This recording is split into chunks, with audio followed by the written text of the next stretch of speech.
میدان کا نام عرفات مشہور ہو گیا۔ پھر اللہ تعالیٰ نے زمین کے اندر انسانوں کو پھیلانا شروع کیا اور زمین کو مردوں اور عورتوں سے آباد کر دیا۔ امام طبری رحمت اللہ علیہ بیان کرتے ہیں کہ حوا علیہ السلام نے آدم علیہ السلام کے لیے 20 ولادتوں میں 40 بچوں کو جنم دیا۔ ہر بار 2 بچوں کو جنم دیتی تھی، ایک لڑکا ہوتا ایک لڑکی۔ سب سے پہلا جوڑا قابیل اور اس کی بہن قمیم کا تھا۔ پھر انسانوں کی افزائش شروع ہوئی، آبادی میں اضافہ ہونے لگا۔ اللہ نے آدم علیہ السلام ہی کو ان کا نبی متعین کر دیا، وہ انہیں دین سکھاتے رہے۔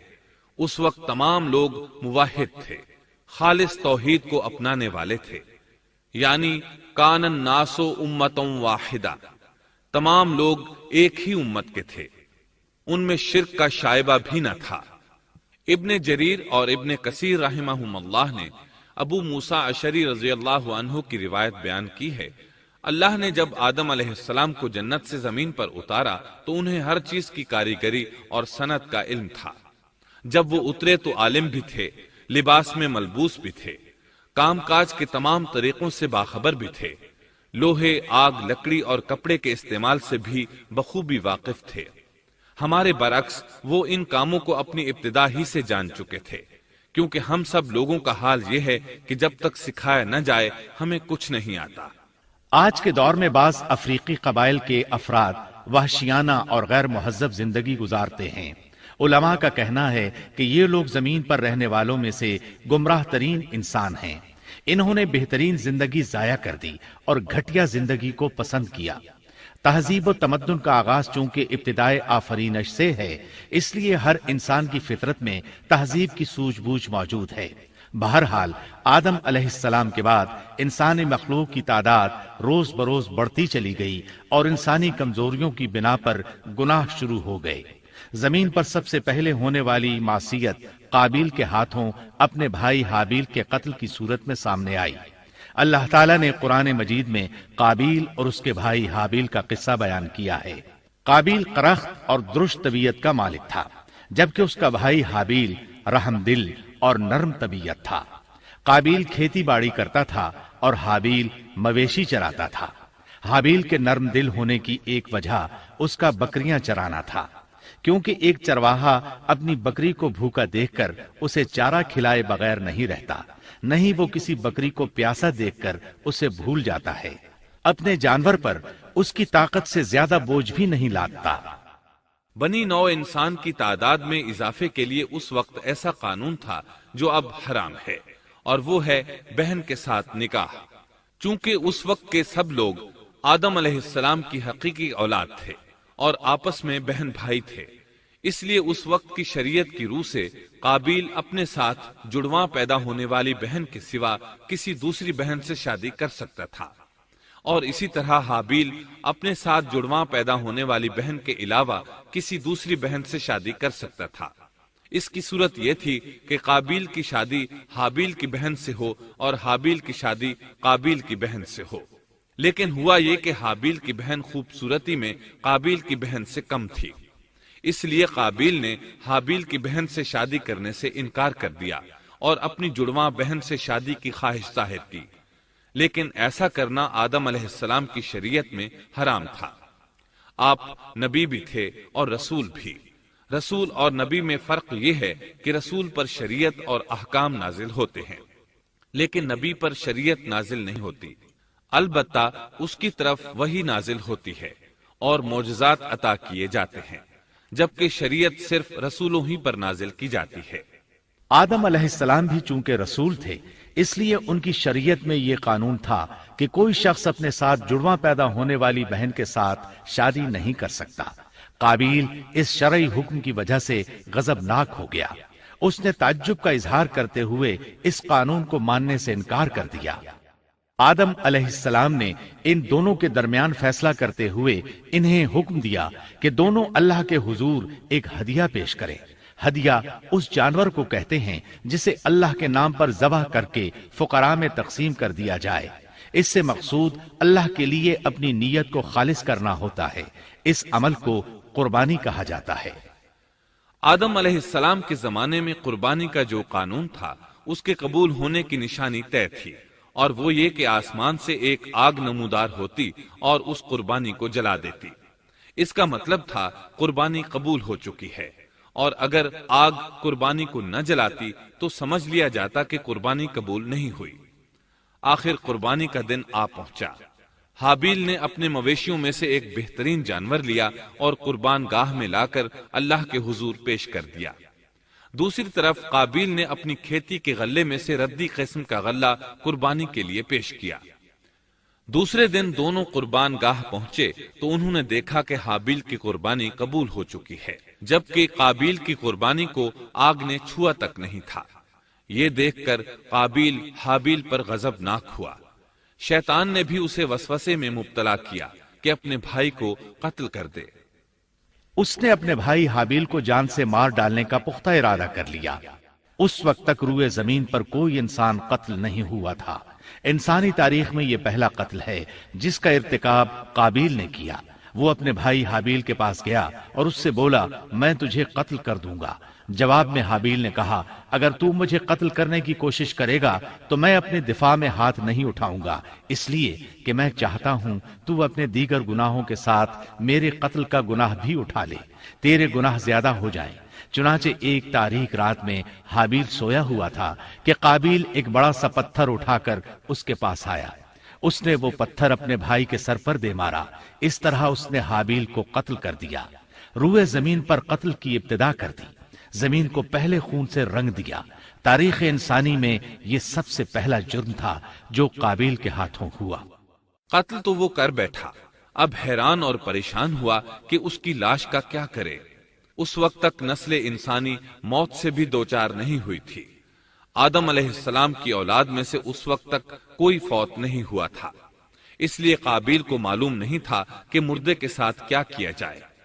اسی کشمکش کے عالم میں اس نے بھائی کی لاش کو کمر پر اٹھا لیا اور چل پڑا۔ چلا جا رہا تھا کہ اللہ نے 2 کوے بھیجے۔ دونوں کوے آپس میں لڑ پڑے، ایک نے دوسرے کو ہلاک کر دیا۔ اب زندہ کوا مٹی کھودنے لگا۔ اس طرح اس نے ایک گڑھا تیار کر لیا، مردہ کوے کو اس میں رکھا اور اوپر مٹی ڈال دی۔ اس طرح قابیل کو دفن کا طریقہ معلوم ہوا۔ اس نے بھی گڑھا کھودا اور حابیل کی لاش کو اس میں دبا دیا۔ وہ اپنے کیے پر نادم ضرور تھا، لیکن اس نے اللہ سے معافی نہ مانگی، جبکہ انسان کے لیے ضروری ہے کہ اس سے کوئی گناہ ہو جائے تو اللہ سے معافی مانگے۔ قابیل اور حابیل کے درمیان جو مکالمہ ہوا، اللہ تعالیٰ نے اس کا ذکر سورہ مائدہ آیت 27 تا 29 میں کیا ہے۔ اللہ فرماتے ہیں، وَاتْلُ عَلَيْهِمْ نَبَأَ ابْنَيْ آدَمَ بِالْحَقِّ إِذْ قَرَّبَا قُرْبَانًا فَتُقُبِّلَ مِنْ أَحَدِهِمَا وَلَمْ يُتَقَبَّلْ مِنَ الْآخَرِ قَالَ لَأَقْتُلَنَّكَ قال إنما يتقبل الله من المتقين لئن بسطت إلي يدك لتقتلني ما أنا بباسط يدي إليك لأقتلك إني أخاف الله رب العالمين إني أريد أن تبوء بإثمي وإثمك فتكون من أصحاب النار وذلك جزاء الظالمين۔ آدم علیہ السلام کے دونوں بیٹوں کا کھرا کھرا حال بھی انہیں سنا دو۔ ان دونوں نے ایک نذرانہ پیش کیا، ان میں سے ایک کی نذر تو قبول ہو گئی اور دوسرے کی قبول نہ ہوئی تو وہ کہنے لگا، میں تجھے مار ہی ڈالوں گا۔ اس نے کہا، اللہ تقوی والوں ہی کا عمل قبول کرتا ہے، گو تو میرے قتل کے لیے دسترازی کرے لیکن میں تیرے قتل کے لیے ہرگز اپنا ہاتھ نہیں بڑھاؤں گا۔ میں تو اللہ تعالی پروردگار عالم سے خوف کھاتا ہوں، میں تو چاہتا ہوں کہ تو میرا گناہ اور اپنا گناہ اپنے سر پر رکھ لے اور دوزخیوں میں شامل ہو جائے، ظالموں کا یہی بدلہ ہے۔ اس کا مطلب یہ تھا کہ تیرے اور گناہوں کے ساتھ میرے قتل کا گناہ بھی تیرے ذمہ لگے اور تو ظالموں میں سے ہو جائے۔ حابیل کے قتل کے بعد قابیل پر جو گزری اس کا ذکر اللہ نے سورہ مائدہ آیت 30 اور 31 میں کیا ہے۔ فطوعت له نفسه قتل أخيه فقتله فأصبح من الخاسرين فبعث الله غرابا يبحث في الأرض ليريه كيف يواري سوءة أخيه قال يا ويلتى أعجزت أن أكون مثل هذا الغراب فأواري سوءة أخي فأصبح من النادمين۔ پس اسے اس کے نفس نے اپنے بھائی کے قتل پر آمادہ کر دیا اور اس نے اسے قتل کر ڈالا، اس سے وہ نقصان والوں میں سے ہو گیا۔ پھر اللہ تعالیٰ نے ایک کوے کو بھیجا جو زمین کھود رہا تھا تاکہ اسے دکھائے کہ وہ کس طرح اپنے بھائی کی ناش کو چھپا سکتا ہے۔ وہ کہنے لگا، ہائے افسوس، کیا میں ایسا کرنے سے بھی گیا گزرا ہو گیا کہ اس کوے کی طرح اپنے بھائی کی لاش کو دفنا دیتا۔ پھر تو بڑا ہی پشیمان اور شرمندہ ہوا۔ امام احمد، ترمذی اور ابو داود نے سیدنا سعد بن ابی وقاص رضی اللہ عنہ سے روایت کی ہے کہ انہوں نے سیدنا عثمان رضی اللہ عنہ کی شہادت کے فتنے کے وقت فرمایا، میں گواہی دیتا ہوں کہ رسول اکرم صلی اللہ علیہ وسلم نے فرمایا تھا، ایک بہت بڑا فتنہ رونما ہوگا، اس میں بیٹھنے والا کھڑے ہونے والے سے بہتر ہوگا اور کھڑا ہونے والا چلنے والے سے بہتر ہوگا اور چلنے والا دوڑنے والے سے بہتر ہوگا۔ کسی نے کہا، اگر کوئی میرے گھر میں داخل ہو کر میری طرف ہاتھ بڑھائے تاکہ وہ مجھے قتل کر دے تو آپ صلی اللہ علیہ وسلم نے فرمایا، تو آدم علیہ السلام کے بیٹے کی طرح قتل ہو جا، یعنی اس فتنے میں قتل ہو جانا، حابیل کی سنت پر عمل کرتے ہوئے خود ہاتھ نہ اٹھانا، قاتل کہلانے کی بجائے مقتول ہونے کو پسند کرنا۔ اسی طرح مسند احمد کی ایک روایت میں ہے، رسول اللہ صلی اللہ علیہ وسلم نے فرمایا، دنیا میں جب بھی کوئی ظلم سے قتل ہوتا ہے تو اس کا گناہ آدم علیہ السلام کے پہلے بیٹے قابیل کی گردن پر ضرور ہوتا ہے، اس لیے کہ وہ پہلا شخص ہے جس نے ظالمانہ قتل کی ابتدا کی اور یہ ناپاک طریقہ جاری کیا۔ اس حدیث سے اس جرم کی نوعیت کا بخوبی اندازہ ہوتا ہے کہ اللہ تعالیٰ نے اس کو صرف ایک قتل قرار نہیں دیا بلکہ اس کو ایک گھناؤنی حرکت قرار دیا۔ قیامت تک آنے والے لوگ جو اس گناہ کے مرتکب ہوں گے ان کا کچھ گناہ قابیل کے حساب میں ڈالا جائے گا۔ حابیل کو قتل کرنے کے بعد قابیل نے اپنی بیوی کو ساتھ لیا اور دور دراز نرم زمین کے پاس جا کر رہائش پذیر ہو گیا اور آدم علیہ السلام کے سامنے تک نہ ہوا۔ آدم علیہ السلام پہاڑوں کے قریب ایک بستی میں رہ رہے تھے، یہ ان سے بہت دور جا بسا تھا۔ اس طرح قابیل کا آدم علیہ السلام سے رابطہ بالکل ختم ہو گیا اور اس سے ایک نئی نسل کی ابتدا ہوئی۔ فحاشی اور اریانی کو ان کے ہاں عروج حاصل تھا۔ عبادت یہ لوگ اگرچہ اللہ ہی کی کرتے تھے لیکن آدم علیہ السلام کی شریعت کے خلاف بے حیائی کے دل دادا تھے۔ تقوی کی قلت، احکام الہی کی نافرمانی اور فحاشی کا فروغ ان کے شب و روز کا معمول تھا۔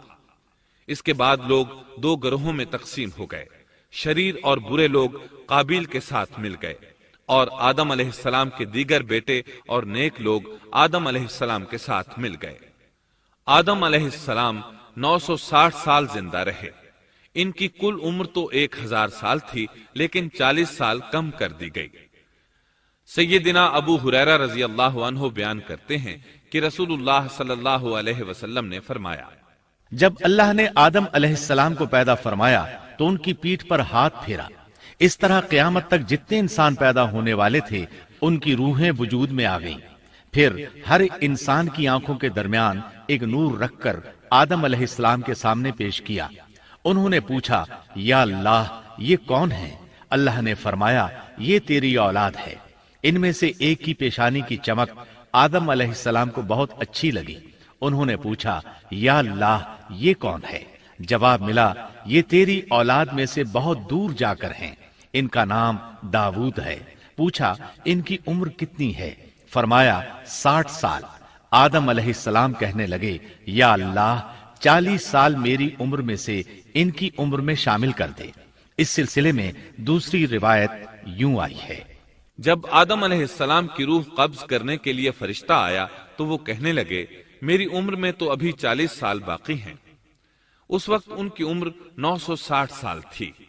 انبیاء اپنی عمر سے واقف ہوتے ہیں۔ فرشتے نے کہا، کیا آپ کو یاد نہیں آپ نے اپنی عمر کے 40 سال اپنی اولاد داؤد کو ہبہ کر دیے تھے؟ رسول اللہ صلی اللہ علیہ وسلم نے فرمایا، چونکہ آدم علیہ السلام نے انکار کیا تو ان کی اولاد بھی انکار کی عادی ہے۔ آدم علیہ السلام خود بھول گئے، ان کی اولاد بھی بھولتی ہے۔ آدم علیہ السلام نے خطا کی، ان کی اولاد بھی خطا کرتی ہے۔ حابیل کے قتل کے بعد اللہ تعالیٰ نے آدم اور حوا علیہم السلام کو اس کا نعم البدل عطا کیا۔ اس کا نام انہوں نے شیس رکھا۔ شیس کا مطلب ہے اللہ کا دیا ہوا تحفہ۔ حابیل کے قتل پر آدم اور حوا علیہم السلام دونوں بہت غمگین ہوئے، اس لیے اللہ نے بدلے میں انہیں شیس علیہ السلام عطا فرمائے۔ سیدنا ابو ذر غفاری رضی اللہ عنہ سے مروی ایک صحیح حدیث میں ہے کہ رسول اللہ صلی اللہ علیہ وسلم نے فرمایا، اللہ تعالیٰ نے 104 صحیفے نازل فرمائے، ان میں سے 50 صحیفے شیس علیہ السلام پر نازل ہوئے۔ ان صحیفوں میں ایسے قوانین، اصول اور ضابطے تھے جن سے انسانیت کی زندگی منظم ہوتی ہے۔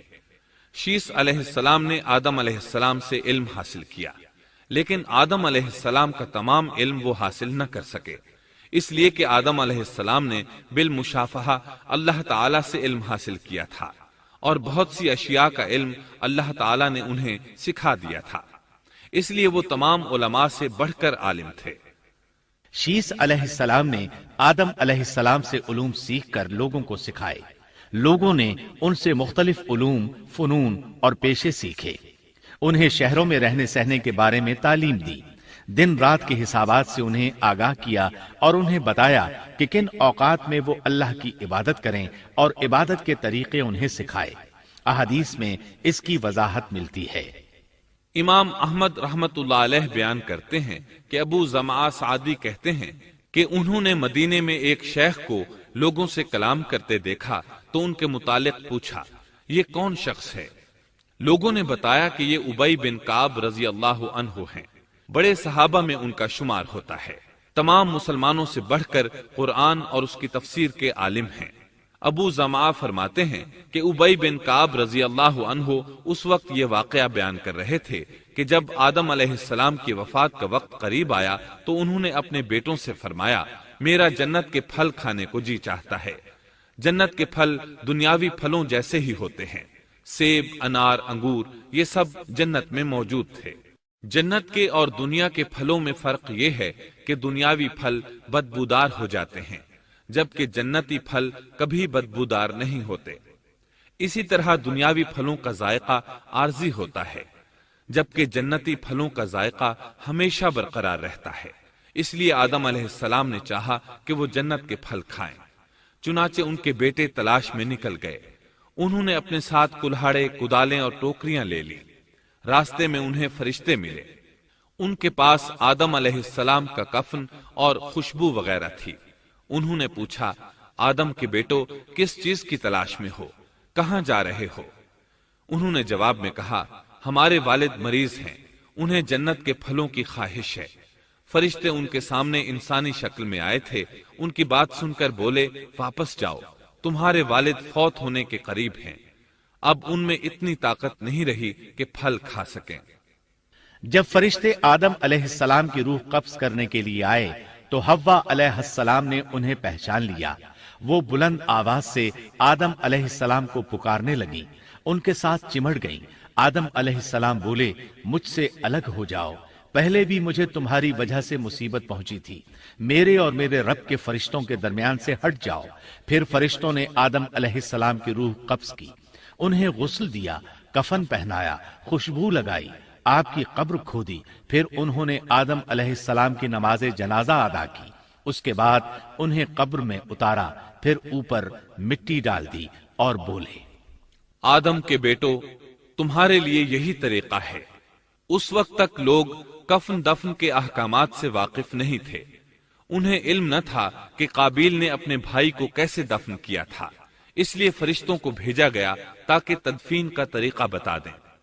تو اس طرح انسان کو دفن کرنے کا طریقہ معلوم ہوا جو فرشتے لے کر آئے تھے۔ آدم علیہ السلام نے اپنی 960 سال کی مکمل زندگی میں سوائے اس درخت کا پھل کھانے کے اور کوئی خطا نہیں کی۔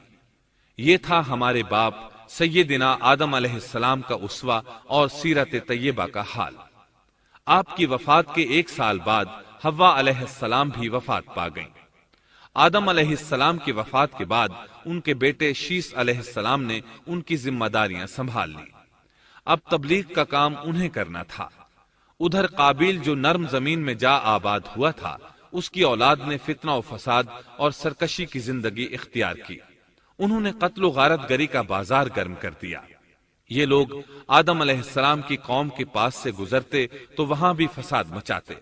ابن عباس رضی اللہ عنہما سورۃ الاحزاب آیت 33 کی تفسیر کرتے ہوئے فرماتے ہیں، وَلَا تَبَرَّجْنَ تَبَرُّجَ الْجَاهِلِيَّةِ الْأُولَى، پرانے زمانے کی جاہلیت کی طرح اپنے بناؤ کا اظہار نہ کیا کرو۔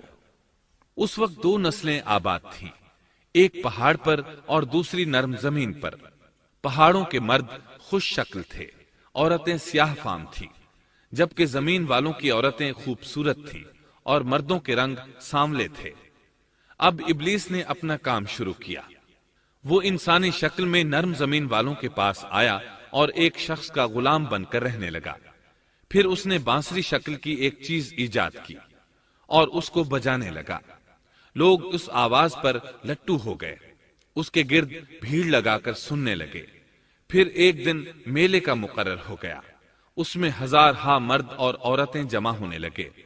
اتفاق سے وہاں ایک دن ایک پہاڑی آدمی بھی آ گیا۔ اس نے میدانی عورتوں کے حسن و جمال کو دیکھا۔ اس نے اپنے قبیلے والوں سے ان کے حسن و جمال کا ذکر کیا۔ اب وہاں کے لوگ کثرت سے میدانی علاقے میں آنے لگے۔ اس طرح آہستہ آہستہ مردوں اور عورتوں میں اختلاط بڑھا، بدکاری اور زناکاری عام ہوئی، جبکہ یہ سب کام شیس علیہ السلام کی شریعت میں حرام تھے۔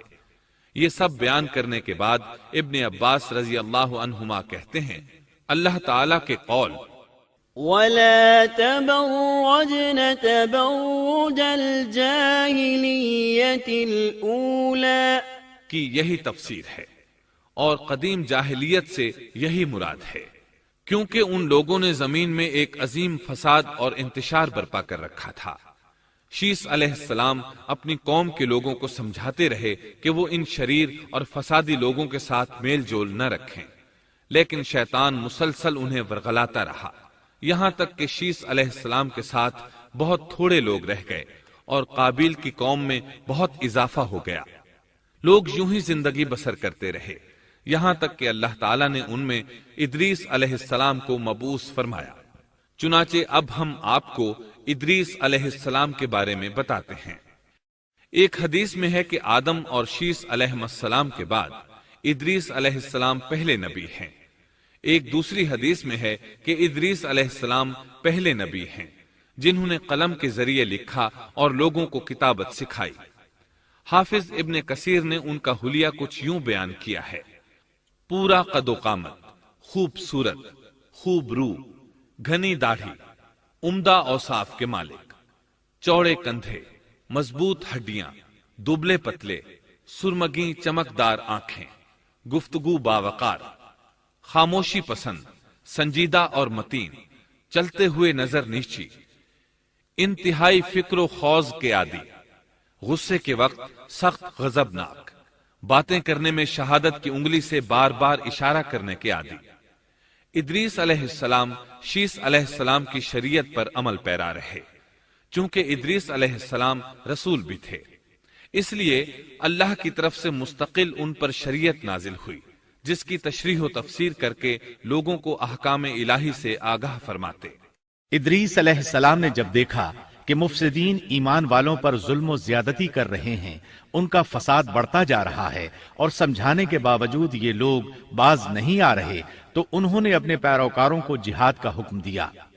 ادریس علیہ السلام پہلے شخص ہیں جنہوں نے اللہ کے راستے میں جہاد کیا، غنیمتیں حاصل کی اور دشمنوں کو قیدی بنایا، لیکن غنیمتیں اور قیدی ان کے لیے حلال نہیں تھے۔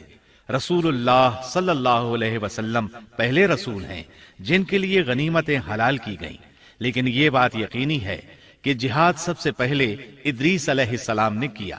انہوں نے جہاد کے لیے سب سے پہلے ایک لشکر تیار کیا، پھر اس لشکر کو 2 حصوں میں تقسیم کیا۔ ایک حصہ پیادوں پر مشتمل تھا، دوسرا سواروں پر۔ چنانچہ بھرپور تیاری کے بعد ادریس علیہ السلام نے قابیل کی قوم پر چڑھائی کر دی۔ حق و باطل کے درمیان زبردست مارکے ہوئے۔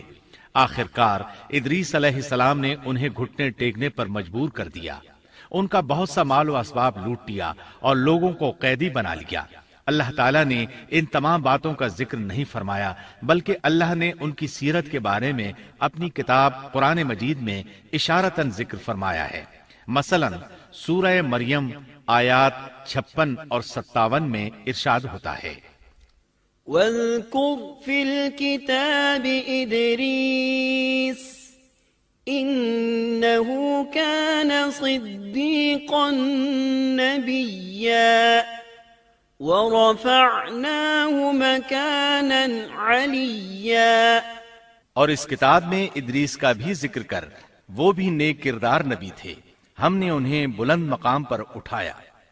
ان کے بلند مرتبے کے بارے میں بخاری اور مسلم میں حدیث موجود ہے کہ نبی کریم صلی اللہ علیہ وسلم نے فرمایا، میں نے معراج کی رات 4تھے آسمان پر ادریس علیہ السلام سے ملاقات کی۔ وہ 4تھے آسمان پر بلند مقام پر فائز تھے۔ ابن جریر نے ایک روایت بیان کی ہے، وہ روایت اس بات کی وضاحت کرتی ہے کہ اللہ تعالیٰ کے ارشاد وَرَفَعْنَاهُ مَكَانًا عَلِيًّا سے کیا مراد ہے، اس کا کیا مفہوم ہے؟ ابن جریر کے علاوہ دیگر بڑے بڑے مفسرین اور مورخین نے بھی اس روایت کو ذکر کیا ہے، لیکن اس کی کوئی صحیح سند نہیں مل سکی۔ وہ روایت یہ ہے۔ ابن ابی حاتم وغیرہ نے اس روایت کو ہلال بن یسار سے بیان کیا ہے۔ وہ کہتے ہیں، میری موجودگی میں ابن عباس رضی اللہ عنہما نے کعب رحمت اللہ علیہ سے پوچھا، کعب، ادریس علیہ السلام کے متعلق اللہ تعالیٰ کے اس قول وَرَفَعْنَاهُ مَكَانًا عَلِيًّا ہم نے انہیں بلند مقام پر اٹھا لیا کا کیا مطلب ہے؟ تو کعب رحمت اللہ علیہ نے جواب دیا، اللہ تعالیٰ نے ادریس علیہ السلام پر ایک مرتبہ یہ وحی نازل فرمائی، اے ادریس، تمام اہل دنیا جس قدر روزانہ نیک عمل کریں گے ان سب کے برابر میں تجھے ہر دن اجر دوں گا۔ ادریس علیہ السلام نے یہ سنا تو انہیں خواہش محسوس ہوئی کہ میرے اعمال میں روز افزوں اضافہ ہو، اس لیے عمر کا حصہ طویل ہو جائے تو اچھا ہے۔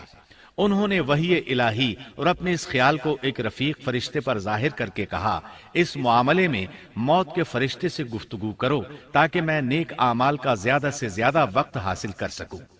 اس فرشتے نے جب یہ سنا تو ادریس علیہ السلام کو اپنے بازوؤں پر بٹھا کر لے اڑا۔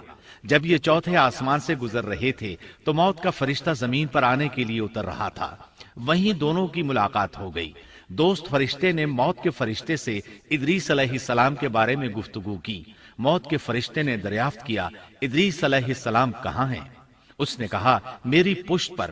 موت کا فرشتہ کہنے لگا، مجھے اللہ کی طرف سے یہ حکم ملا ہے کہ 4تھے آسمان پر ادریس علیہ السلام کی روح قبض کروں، اس لیے میں سخت حیرت میں تھا کہ یہ کیسے ممکن ہے، ادریس علیہ السلام تو زمین پر ہیں۔